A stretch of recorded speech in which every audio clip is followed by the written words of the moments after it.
পঞ্চমবারের মতো দায়িত্ব নেওয়ার পর প্রথম দেশ হিসেবে চীন সফরে গেছেন রাশিয়ার প্রেসিডেন্ট ভ্লাদিমির পুতিন। কূটনৈতিক সম্পর্কের ৭৫ বছর পূর্তি উপলক্ষে বিভিন্ন কর্মসূচিতে অংশ নিচ্ছেন দুই রাষ্ট্রপ্রধান। পুতিন এবং শি জিনপিং এর এ পর্যন্ত ৪০ বারের বেশি সাক্ষাৎ হয়েছে। একে অপরকে পুরনো বন্ধু বলে অভিহিত করে থাকেন দুজনই। বিশেষ করে ইউক্রেন যুদ্ধের সময় আমেরিকা যখন রাশিয়াকে একঘরে করে দিতে চেয়েছিল, পুরো ইউরোপ সহ পশ্চিমারা একের পর এক নিষেধাজ্ঞা দিয়ে বিপদে ফেলতে চেয়েছিল, তখন একমাত্র চীনই পুতিনের পাশে দাঁড়িয়েছে। রাশিয়া ইউক্রেন যুদ্ধ শুরু হওয়ার পর ভূরাজনীতি ও অর্থনীতির গতি বদলেছে। এ যুদ্ধের পর বিশ্বের বিভিন্ন দেশ রাশিয়ার উপর নানা ধরনের নিষেধাজ্ঞা আরোপ করলেও চীন সহযোগিতার হাত বাড়িয়ে দেয়।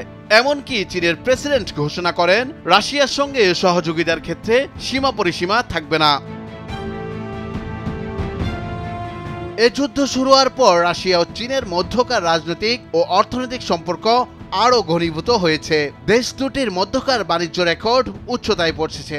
রাশিয়া চীন থেকে বিভিন্ন গুরুত্বপূর্ণ সরঞ্জাম কিনেছে এবং বিনিময়ে চীনের ক্রেতারা ছাড়কৃত মূল্যে রাশিয়ার জ্বালানি তেল ব্যবহার করছে।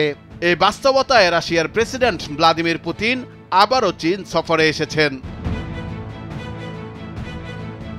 রাশিয়ার উপর অর্থনৈতিক নিষেধাজ্ঞা আরোপ করে যুক্তরাষ্ট্রের নেতৃত্বে পশ্চিমারা মূলত দেশটির যুদ্ধ করার সক্ষমতা কমানোর চেষ্টা করেছে।